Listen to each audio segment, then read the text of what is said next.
Hello friends, आप सभी का स्वागत है आपके अपने यूट्यूब चैनल में। तो आज अपने इस वीडियो के दौरान जियोग्राफी क्लास 12 के जो दोनों बुक्स है और इनके जो चैप्टर अपने सिलेबस के अंदर रखे गए हैं उनके एक एक छोटे छोटे क्वेश्चन और जो बड़े क्वेश्चन हैं उन सभी पर अपने विचार विमर्श करने वाले हैं। जो एग्जाम की दृष्टि से इंपॉर्टेंट क्वेश्चन है उन सभी को इस वीडियो के दौरान PDF के जरिए जो है रखा गया है। और फ्रेंड्स, इस एक वीडियो के दौरान मतलब जी कि जो अपने 40 से 50 पेज की PDF बनाई गई है और जिसके आधार पर ये जो है वीडियो जो बनाया जा रहा है, तो इस एक वीडियो के दौरान और जो इन सभी अध्याय के अंदर छोटे क्वेश्चन कौन से आने वाले हैं, बड़े क्वेश्चन कौन से आने वाले हैं, कौन सा क्वेश्चन जो है कितने नंबर का पूछा जा सकता है और किस अध्याय से जो है बड़े क्वेश्चन ज़्यादा आएंगे और किस अध्याय से जो है छोटे क्वेश्चन ज़्यादा आएंगे, तो उन सभी पर अपने इस वीडियो के अंदर जो है विचार विमर्श करने वाले हैं। ओके फ्रेंड्स, तो चलो शुरू करते हैं। अपने बुक का अपना नाम है मानव भूगोल के मूल सिद्धांत भाग 1 और इसका अध्याय नंबर 1 देखते हैं अपने। मानव भूगोल, प्रकृति एवं विषय क्षेत्र। एक बात आपको फिर से कह देते हैं फ्रेंड्स कि आप विश्वास रखिए, आपका जो एग्ज़ाम है, जो आपके एग्ज़ाम के अंदर क्वेश्चन आने वाले हैं, तो उस एग्ज़ाम के अंदर जो भी क्वेश्चन आएंगे तो 80 से 85% और लगभग 90% तक जो है इस वीडियो के अंदर जो आपको क्वेश्चन अवेलेबल करवाए जाएंगे उन्हीं के अंदर से हुबहू आपको देखने को मिल जाएंगे। ओके फ्रेंड्स, तो आपका लगभग 90% पेपर जो है वो इस वीडियो से यानी इस PDF से जो आपको मिल जाएगा। ओके फ्रेंड्स, तो इनको अच्छे से आप देख लीजिए एक बार। तो अध्याय नंबर 1 की बात करते हैं, मानव भूगोल, प्रकृति एवं विषय क्षेत्र की। कुछ क्वेश्चन पहले अपने देखते हैं इस अध्याय से अपने छोटे क्वेश्चन कौन से आ सकते हैं, उसके बाद में अपने निबंधात्मक क्वेश्चन पर बात करेंगे। तो बात करते हैं अपने क्वेश्चन नंबर 1, निम्न में से कौन सा भूगोलिक सूचना का स्रोत नहीं है। ऑप्शन आपके सामने दिए गए, आंसर भी सामने दिया गया है। निम्न में से कौन सा आर्थिक भूगोल का उपक्षेत्र नहीं है। मानव भूगोल के जनक कौन है। मानव भूगोल की कल्याण परक अथवा मानवतावादी विचारधारा का संबंध है। निम्न में से कौन सा एक लोगों और पर्यावरण के बीच अन्योन्य क्रिया का सर्वाधिक महत्वपूर्ण कारक है। तो इन सभी के जो है आपको ऑप्शन दिए गए हैं। तो ये क्वेश्चन जो आपसे पूछे जाएंगे वो ऑप्शन टाइप के अंदर ही पूछे जाएंगे, यानी वस्तुनिष्ठ जो क्वेश्चन है वो पूछे जाएंगे और इनके आंसर भी है सामने दिए गए हैं, आप अच्छे से अध्ययन कर सकते हैं इनका। 6 नंबर क्वेश्चन की बात करते हैं, निम्न में से कौन सा मानव भूगोल का उपागम नहीं है। उसके बाद में कुछ क्वेश्चन जो है खालिस्तान से लिए गए अपने, तो जिसमें बात कर लेते हैं भूगोल में उत्तर आधुनिक का उदय खालिस्तान दशक में हुआ था। राजनीतिक भूगोल के कितने उपक्षेत्र हैं, तो उनका जो इस खालिस्तान के अंदर लिया गया है। उसके बाद में अपने बात करते हैं लघुतरात्मक प्रश्न की इस अध्याय से, फर्स्ट अध्याय से। तो रेटजेल के अनुसार मानव भूगोल की परिभाषा क्या है। LNC सैंपल के अनुसार क्या है। पर्यावरणीय निश्चयवाद किसे कहा जाता है। उसके बाद में संभववाद क्या है, नवनिश्चयवाद क्या है। सामाजिक भूगोल के 3 उपक्षेत्रों के नाम बताइए। आर्थिक भूगोल के 3 उपक्षेत्रों के नाम बताइए। तो ये जो सॉरी फ्रेंड्स, ये जो क्वेश्चन है वो आपके फर्स्ट लेसन से रखे गए हैं। जो फर्स्ट लेसन से है आपके इसी प्रकार के इतने क्वेश्चन पूछे जाने की संभावना है। बात करते हैं अपने अध्याय नंबर 2 की, तो विश्व जनसंख्या वितरण, घनत्व और वृद्धि। तो इसमें कुछ क्वेश्चन देखते हैं, निम्न में से किस महाद्वीप में जनसंख्या वृद्धि सर्वाधिक है। निम्न में से कौन सा एक विरल जनसंख्या वाला क्षेत्र नहीं है। विश्व में सर्वाधिक जनसंख्या घनत्व वाला देश। उद्योगों की उपस्थिति के कारण विश्व का कौन सा प्रदेश सघन बसा है। निम्न में से कौन सा प्रतिकर्षक कारक नहीं है। विश्व जनसंख्या को 5 अरब से 6 अरब होने में कितना समय लगा। विश्व की 90% जनसंख्या कितने प्रतिशत स्थल पर निवास करती है। विश्व में सर्वाधिक जनसंख्या वाला महाद्वीप एवं देश कौन सा है। भूमध्य सागरीय प्रदेश में अधिक जनसंख्या का क्या कारण है। अफ्रीका की कटंगा जाबिया तांबा पेटी की जनसंख्या सघन क्यों है। यहाँ अपने कुछ क्वेश्चन और भी बात कर लेते हैं, जिसमें जनसंख्या वृद्धि किसे कहा जाता है। जनसंख्या की वास्तविक वृद्धि दर क्या है, उसका सूत्र पूछा गया है। आप्रवास क्या है, उत्प्रवास क्या है। जनसंख्या के प्रतिकर्षक कारक कौन से हैं, जनसंख्या के अपकर्षक कारक कौन से हैं। विश्व की अनुमानित जनसंख्या वृद्धि दर 2010 से 2015 तक की कितनी है। जनसंख्या घनत्व का सूत्र लिखिए। तो ये सारे जो क्वेश्चन हैं आपके अति लघुतरात्मक क्वेश्चन या लघुतरात्मक क्वेश्चन की श्रेणी में है। उसके बाद में अपने बात करते हैं कुछ निबंधात्मक क्वेश्चन की। 90 नंबर बात करते हैं अपने 19 नंबर क्वेश्चन पर, तो विश्व में जनसंख्या वितरण को प्रभावित करने वाले कारक कौन से हैं। तो फ्रेंड्स इनके आंसर भी यहाँ पर अवेलेबल करवाए गए हैं, तो आपको आपकी गाइड के अंदर या आपको आपकी बुक के अंदर से पढ़ने की ज़रूरत नहीं है और इन क्वेश्चन को ढूंढने की ज़रूरत नहीं है, क्योंकि इनके आंसर भी यहाँ पर साथ में दिए गए हैं। तो आप आसानी से इस एक वीडियो को अच्छे से देख लीजिएगा। आपके 90% जो क्वेश्चन हैं वो इसी PDF से पेपर के दौरान आने वाले हैं। ओके फ्रेंड्स, बात करते हैं अपने क्वेश्चन नंबर 21 की। जननांगीय संक्रमण सिद्धांत क्या है? तो उसकी तीनों अवस्थाओं की विवेचना करनी है अपने को। तो इसका आंसर अपने को दिया गया है। व्यवस्था के बारे में पहले परिभाषा दी गई है, तीनों अवस्थाओं के बारे में बताया गया है, और ये जननांगीय संक्रमण सिद्धांत जो दिया गया था उसका एक चित्र भी दिया गया है यहाँ पर। उसके बाद में अपने बात करते हैं अध्याय नंबर 3 की, जिसका नाम है जनसंख्या संगठन। तो इसमें बात करते हैं छोटे क्वेश्चन, संयुक्त अरब अमीरात के लिंग अनुपात निम्न होने के क्या कारण है? निम्न में से कौन सी जनसंख्या के कार्यशील आयु वर्ग का प्रतिनिधित्व करती है? निम्न में से किस देश का लिंग अनुपात विश्व में सर्वाधिक है? बात करें अपने तो विश्व की जनसंख्या का औसत लिंगानुपात प्रति 100 स्त्रियों पर पुरुषों की संख्या कितनी है? यूरोप के अनेक देशों में स्त्रियों की बेहतर स्थिति का क्या कारण है? नाइजीरिया का आयु लिंग पिरामिड का आकार कैसा है? तो इस प्रकार के कुछ क्वेश्चन यहाँ पर रखे गए हैं। फिरकिस्तान में कुछ क्वेश्चन रखे गए हैं। ऑस्ट्रेलिया का आयु लिंग पिरामिड, न्यूजीलैंड का ग्रामीण नगरीय लिंग संगठन, जापान का आयु लिंग पिरामिड। तो ये लिंग अनुपात कैसे ज्ञात किया जाता है, इसका सूत्र अपने से पूछा गया है। विदेश के अंदर यानी कि अदर कंट्रीज के अंदर और भारत के अंदर, और एशिया के 2 देशों के नाम भी पूछे गए हैं जहाँ लिंग अनुपात निम्न है। तो अपना ये कुछ क्वेश्चन यहाँ पर आगे और बात करते हैं अपने आगे नेक्स्ट पेज पर। तो भारत में साक्षरता दर से क्या अभिप्राय है? कनाडा का ग्रामीण नगरीय लिंगानुपात कितना है, क्या है अनुपात? किस देश सॉरी फ्रेंड्स, किस देश में लिंगानुपात प्रतिकूल होने के क्या कारण है? किसी देश में लिंगानुपात अनुकूल होने के क्या कारण है? आयु संरचना विभिन्न आयु वर्ग में लोगों की संख्या को कैसे प्रदर्शित करती है? तो ये जो क्वेश्चन है आपके छोटे क्वेश्चन अतिलघुत्वात्मक क्वेश्चन की श्रेणी में रहने वाले हैं। बात करते हैं निबंधात्मक क्वेश्चन जो इस 3rd नंबर अध्याय से पूछे जाने की संभावना है। जनसंख्या के ग्रामीण नगरीय संगठन का वर्णन कीजिए। इसका आंसर यहाँ पर दिया गया है, अच्छे से विस्तार पूर्वक यहाँ पर बताया गया है। उसके बाद में बात करें लिंगानुपात से आप क्या समझते हैं, और लिंगानुपात को विश्व प्रतिरूप की विवेचना पर समझाना अपने को। तो इसका आंसर भी दिया गया है। लिंगानुपात के सूत्र दिए गए हैं, भारत के अंदर, विश्व के अंदर, अदर कंट्रीज के अंदर कौन सा सूत्र रहने वाला है, और इसके सर्वाधिक कहाँ पर है, कम कहाँ पर है।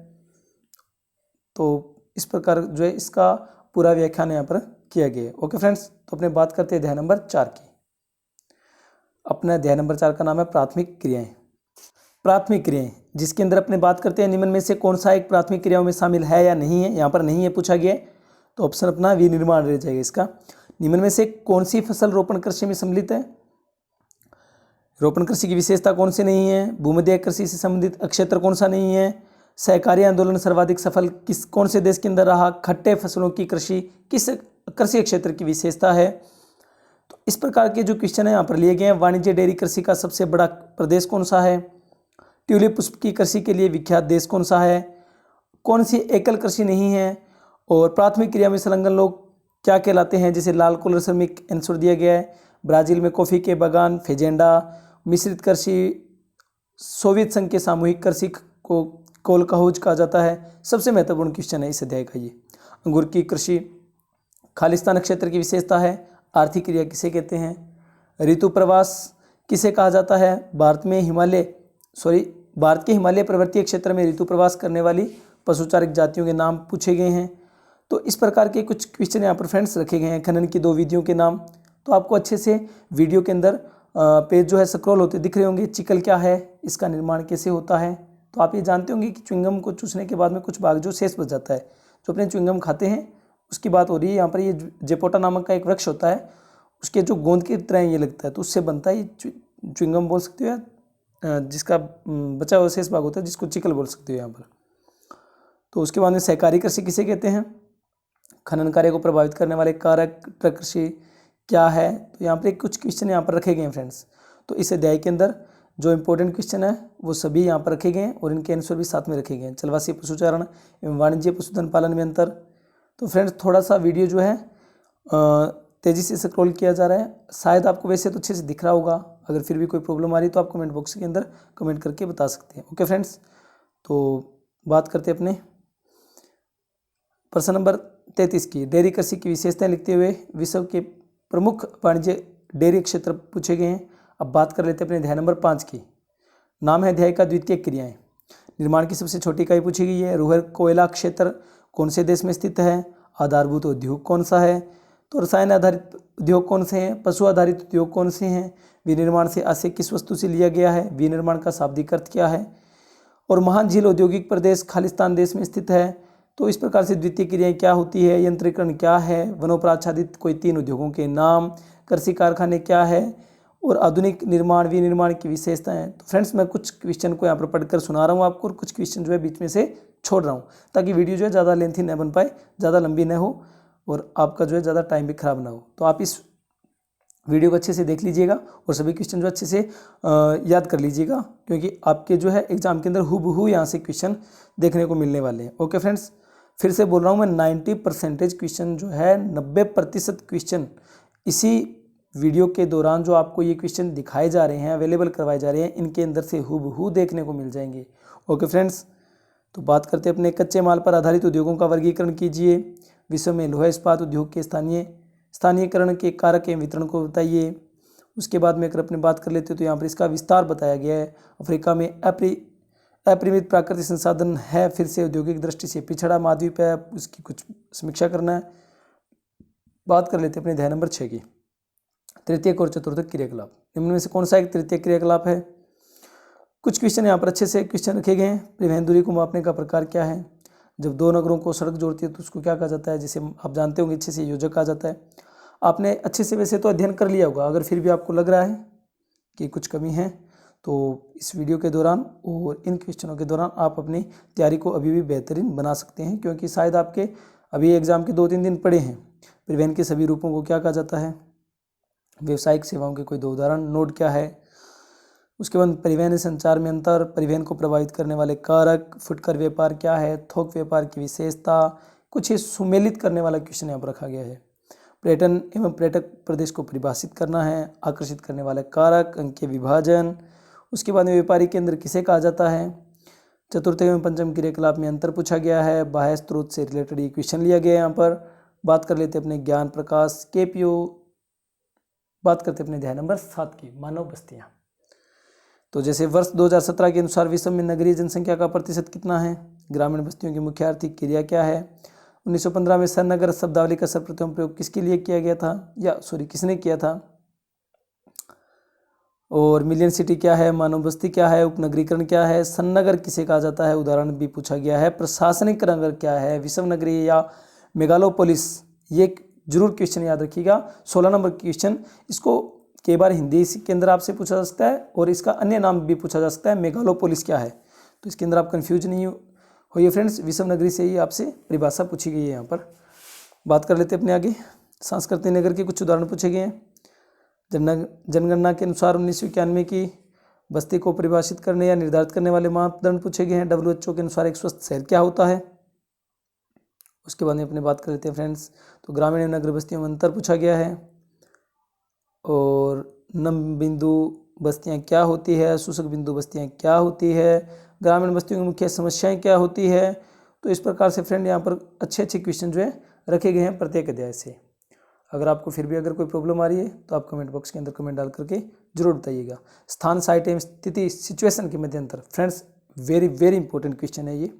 नगरीय बस्तियों के वर्गीकरण का आधार लिखिए, और इनके ग्रामीण बस्तियों के कैसे बनती है, ग्रामीण बस्तियाँ कैसे विकसित होती है, तो उनके प्रतिरूप पूछे गए, उनके चित्र पूछे गए, वो यहाँ पर दिए गए हैं कि रेखिक प्रतिरूप है, चौकपट्टी प्रतिरूप है, तारे के आकार के अंदर होता है, वृत्ताकार होता है। तो ये सारे यहाँ पर रखे गए हैं फ्रेंड्स।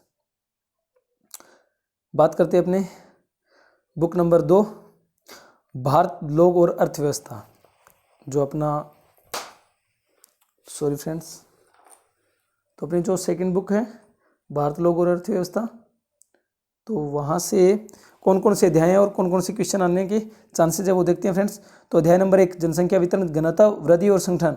2011 की जनगणना के अनुसार भारत में सर्वाधिक जनसंख्या घनत्व वाला राज्य पूछा गया आपसे। संपूर्ण देश में प्रथम जनगणना कब हुई, ये पूछा गया आपसे। उसके बाद में अपने बात कर लेते हैं कुछ क्वेश्चन पर और फ्रेंड्स।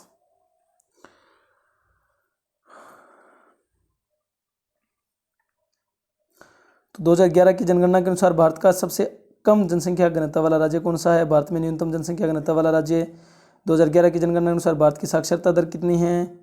और भारतीय संविधान में कितनी भाषाएं अनुसूचित है? मुख्य श्रमिक कहलाने के लिए कितने दिन काम करना पड़ता है? जनसंख्या संगठन से आप क्या समझते हैं? भारत में राष्ट्रीय युवा नीति कब से आरंभ हुई थी? जनसंख्या घनत्व से आप क्या समझते हैं? तो जनसंख्या वृद्धि के 2 घटकों को स्पष्ट करना है और जनसंख्या वृद्धि को नियंत्रित करने हेतु 4 सुझाव भी पूछे गए यहाँ पर। तो इस प्रकार से जो है फ्रेंड्स, इस अध्याय के अंदर से जो इंपॉर्टेंट क्वेश्चन है वो यहाँ पर रखे गए हैं। अध्याय नंबर 2 की बात करते हैं, प्रवास प्रकार, कारण और परिणाम। भारत में प्रवास संबंधी आंकड़ों को सर्वप्रथम किस जनगणना में दर्ज किया गया था? भारत के किस पड़ोसी देश में सर्वाधिक प्रवासी आते हैं? किस राज्य में सर्वाधिक संख्या में अप्रवासी आते हैं? उत्प्रवासियों को सर्वाधिक संख्या वाले राज्य कौन से हैं? भारत में पुरुष प्रवास का मुख्य कारण क्या है? स्त्रियों का सर्वाधिक प्रवास किस धारा के अंतर्गत हुआ है? 2 केंद्र शासित प्रदेशों के नाम जहां पर अप्रवास सर्वाधिक होता है। आंतरिक प्रवास की कोई 4 धाराओं के नाम पूछे गए हैं। उसके बाद में अपने बात कर लेते हैं, प्रवास के प्रतिकर्षक कारक पूछे गए हैं। प्रवास के अपकर्षक कारक क्या होते हैं वो भी यहाँ पर पूछे गए हैं। हुंडी क्या है? अच्छा क्वेश्चन है, इंपॉर्टेंट क्वेश्चन है। और प्रवास के सामाजिक परिणाम क्या है? भारत में ग्रामीण और नगरीय क्षेत्रों में प्रवास के 4 प्रतिकर्षक कारकों के नाम लिखिए। तो अध्याय नंबर 3, मानव बस्ती। आर्थिक वृद्धि के नोड के रूप में कार्य करते हैं, तो क्या कार्य करते हैं, किसको माना जाता है यहाँ पर? निम्न में से ग्रामीण बस्ती का प्रकार क्या है? ग्रामीण बस्तियाँ संबंधित किससे होती है? नंगला क्या है? 1 लाख से अधिक जनसंख्या वाले नगरीय केंद्रों को क्या कहा जाता है? जनसंख्या 2011 के अनुसार भारत का सबसे बड़ा नगरीय संकुल क्या है? प्रशासनिक नगर किसे कहा जाता है? पल्ली बस्तियाँ क्या होती है? नगरीय बस्तियाँ क्या होती है? ग्रामीण बस्तियाँ कितने प्रकार की होती है? खनन नगर किसे कहा जाता है? गिरिजा नगर किसे कहा जाता है? तो यहाँ पर जो है क्वेश्चन रखे गए हैं फ्रेंड्स, कुछ सुमेलित करने वाले क्वेश्चन है। प्रशासनिक नगर कौन सा है? औद्योगिक नगर, शैक्षणिक नगर और पर्यटन नगर में से किसको सम्मिलित किससे करना पड़ेगा? ग्रामीण एवं नगरीय बस्तियों के कोई 2 आधारभूत अंतर कीजिए। स्मार्ट सिटी मिशन से आप क्या समझते हैं? फ्रेंड बहुत अच्छा, बहुत ज़्यादा इंपॉर्टेंट क्वेश्चन है। भारत में पाए जाने वाले ग्रामीण बस्तियों के प्रकार एवं उनकी विशेषताओं का वर्णन। तो यहाँ पर कितने प्रकार की पाई जाती है, उनकी क्या क्या विशेषता रहती है? गुच्छित बस्तियाँ, अर्धगुच्छित बस्तियाँ, पल्लीकृत बस्तियाँ और परिक्षिप्त बस्तियाँ। भारतीय नगरों का प्रकार्यात्मक वर्गीकरण प्रस्तुत कीजिए। और बात कर लेते हैं अपने यहाँ पर, तो नगरों को ये बांटा गया है, खनन नगर, गिरिजा नगर, पर्यटन नगर। ये आप अध्यायों के अंदर अच्छे से अध्ययन कर चुके होंगे फ्रेंड्स। तो बात कर लेते हैं अपने अध्याय नंबर 4 की, भू संसाधन तथा कृषि। निम्न में से कौन सा भू उपयोग वर्गीकरण में सम्मिलित नहीं है? तो भू संसाधन तथा कृषि, इसके अंदर से कुछ क्वेश्चन अच्छे क्वेश्चन रखे गए।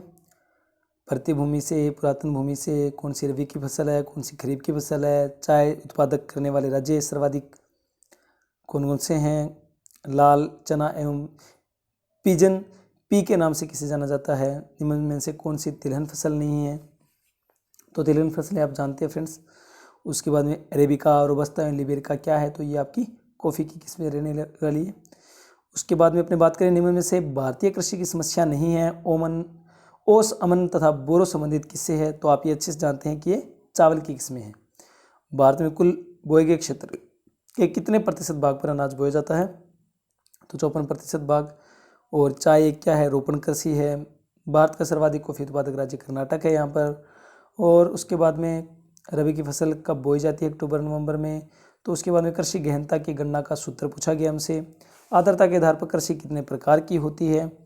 तो ये अच्छे से क्वेश्चन यहाँ पर रखे गए हैं। साथ में इनका नरमा क्या है, तो साथ में इनके जो है आंसर भी साथ में अवेलेबल करवाए गए हैं, ताकि आपको किसी भी प्रकार की जो है इन क्वेश्चन को कहीं पर ढूंढने की जरूरत ना पड़े और इनके आंसर भी कहीं पर ढूंढने की जरूरत ना पड़े। ओके फ्रेंड्स, तो आपके लिए इतनी मेहनत की गई है, तो आपका एक लाइक, एक सब्सक्राइब और एक शेयर तो अपने फ्रेंड के साथ में बनता भी है।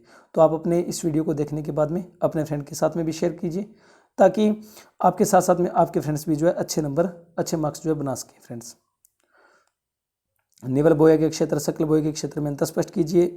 कुछ क्वेश्चन यहाँ पर और भी रखे गए हैं। तो भारतीय कृषि की कोई 3 समस्याएं लिखिए। और एक बात फ्रेंड्स अच्छे से ध्यान में रखिएगा कि इस बार जो आपके एग्ज़ाम का पैटर्न है वो NCERT पर आधारित है फ्रेंड्स। तो इसके अंदर आपके छोटे क्वेश्चन का वेटेज 15 से 20 क्वेश्चन का रहने वाला है फ्रेंड्स। तो आपको छोटे क्वेश्चन है उन पर भी ज़्यादा फोकस रखना है, कहीं पर ऐसे ना हो कि बड़े बड़े क्वेश्चन जो है वो रट कर चले जाओ और वहाँ पर जाके आपके ऑप्शनल जो क्वेश्चन आएंगे वहाँ पर आपको दिक्कत हो। तो इसलिए यहाँ पर छोटे क्वेश्चन जो इंपॉर्टेंट है उन सभी को रख लिया गया है ताकि आपको किसी प्रकार की कोई प्रॉब्लम ना हो। ओके फ्रेंड्स, तो अपने बात कर लेते हैं आगे कुछ क्वेश्चन की ओर। अध्याय नंबर 5 जल संसाधन। तो पर्यावरण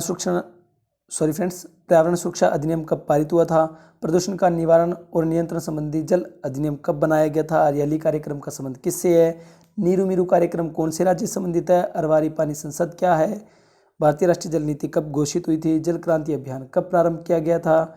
महाराष्ट्र का कौन सा गांव जो है पूरे देश में जल संभर विकास का एक अच्छा उदाहरण माना जाता है? हरियाली केंद्र सरकार द्वारा परिवर्तित जल संभर विकास परियोजना है।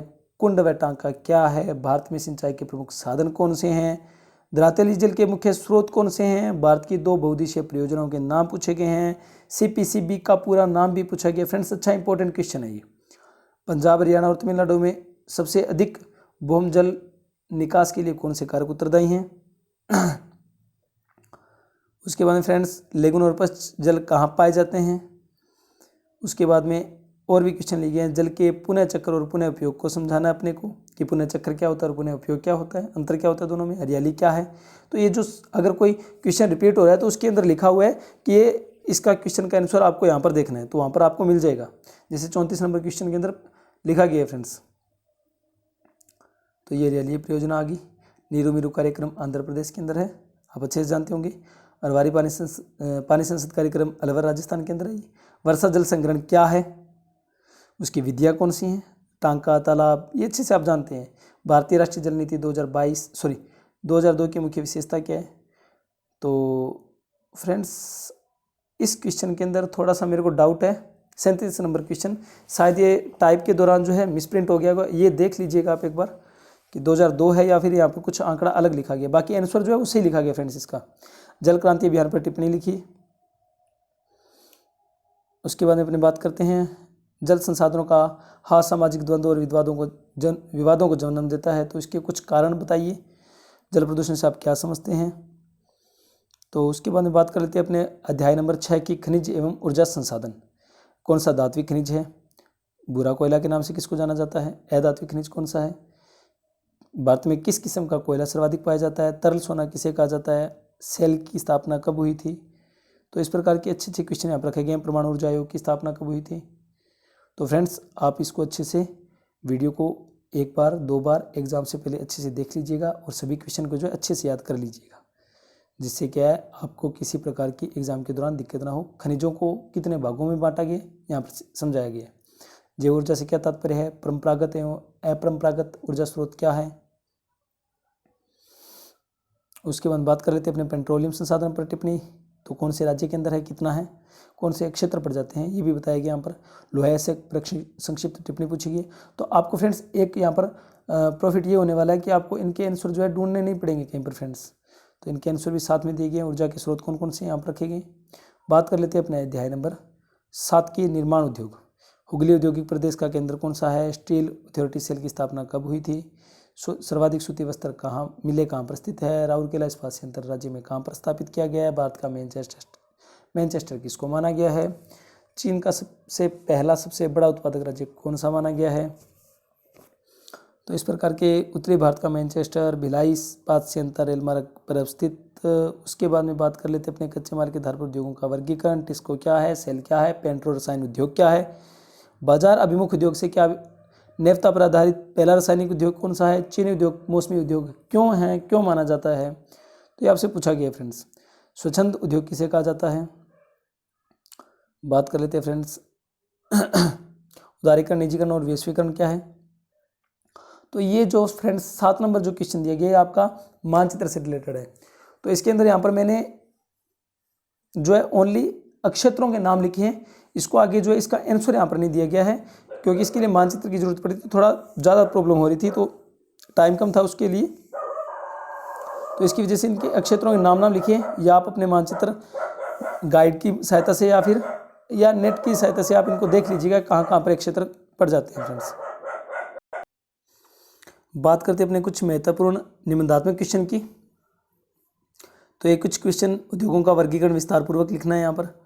तो ये कुछ क्वेश्चन यहाँ पर निबंधात्मक क्वेश्चन भी रखे गए हैं फ्रेंड्स, तो आप देख लीजिएगा अच्छे से और इनको अच्छे से याद कर लीजिएगा फ्रेंड्स। ओके फ्रेंड्स, बात कर लेते हैं अध्याय नंबर 8 की, परिवहन तथा संचार।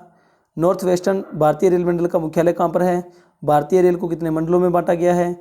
भारतीय रेल की स्थापना किस वर्ष में हुई थी? और NRSC कहाँ स्थित है? सर्वप्रथम टेलीविजन का प्रसारण कब हुआ था?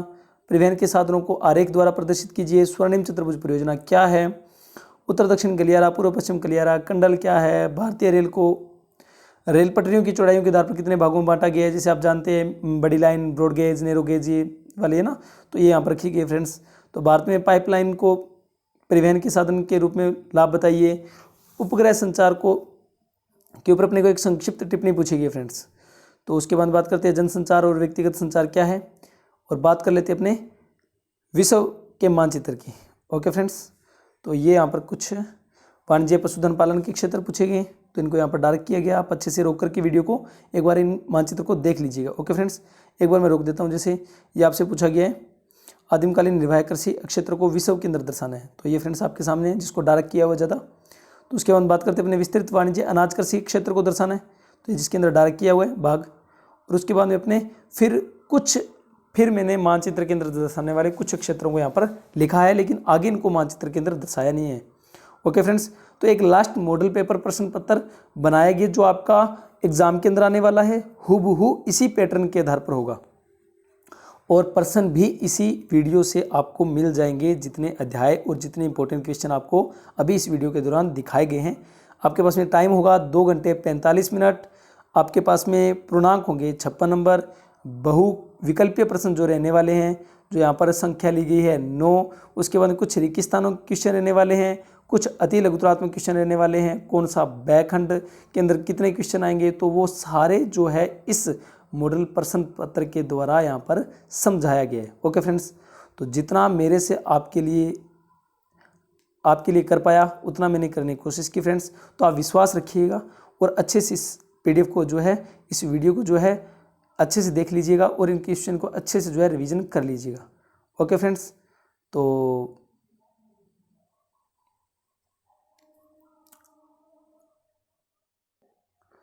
ये फ्रेंड्स अपना हो गया जियोग्राफी पर चैप्टर जो है ये कंप्लीट हो चुका है, जो अपना वीडियो जो है कंप्लीट हो चुका है। और ये दोनों बुक्स की जो इम्पोर्टेंट जो आपके चैप्टर रखे गए थे और उनके जो इम्पोर्टेंट क्वेश्चन हैं उन सबको यहाँ पर मैंने आपके सामने इस वीडियो के दौरान जो है अवेलेबल करवा दिए फ्रेंड्स। तो अभी आपका काम है कि इनको अच्छे से रिवीजन करना, पढ़ना, याद करना और एकदम फ्री माइंड से होकर के एग्ज़ाम को देख रहना। ओके फ्रेंड्स, तो मेरी तरफ से आप सभी को आपके एग्ज़ाम के लिए बहुत बहुत शुभकामनाएं। आप अच्छे से इन क्वेश्चन को पढ़िए। अगर आपको फिर भी कोई दिक्कत आ रही हो तो आप कमेंट बॉक्स के अंदर कमेंट डालकर ज़रूर पूछ सकते हैं। और फ्रेंड्स, आपके द्वारा किया गया कमेंट, किया गया लाइक और किया गया शेयर और किया गया सब्सक्राइब हमें जो है मोटिवेट करने के लिए काफ़ी मदद करता है। तो फ्रेंड्स, इतना काम आप जरूर कीजिएगा। और मेरे को जो है जैसे आपका एग्ज़ाम हो जाए जियोग्राफी का, उसके बाद में इसी वीडियो के कमेंट बॉक्स के अंदर आप कमेंट करके सभी फ्रेंड्स बताइएगा कि कितने क्वेश्चन जो है, मैंने आपको बोला है 90% जो है इसके अंदर से पेपर आने वाला है। तो आप मेरे को कमेंट करके बताइएगा कि सर कितने आपने बोला था 90% आने का और इतना प्रतिशत आ चुका है एग्ज़ाम। तो आप सॉरी फ्रेंड्स, और आपको लगे कि हाँ भी PDF के दौरान जो क्वेश्चन अवेलेबल करवाए गए हैं वहाँ से एग्ज़ाम आया है, तो आप मेरे को बताइएगा। आपके और भी जो है, चाहे वो आर्ट के अदर सब्जेक्ट हो, हिंदी कोई अनिवार्य हो, हिंदी लिटरेचर हो, इतिहास हो, पॉलिटिकल हो, या साइंस के कोई भी सब्जेक्ट हो, भौतिक विज्ञान हो, रसायन विज्ञान हो, कोई भी हो उन सभी की वीडियो जो है मैं आपको अवेलेबल करवा दूंगा। ओके फ्रेंड्स, तो चैनल को सब्सक्राइब कीजिएगा, फ्रेंड के साथ में शेयर कीजिएगा और लाइक भी कीजिएगा। Okay friends, thank you.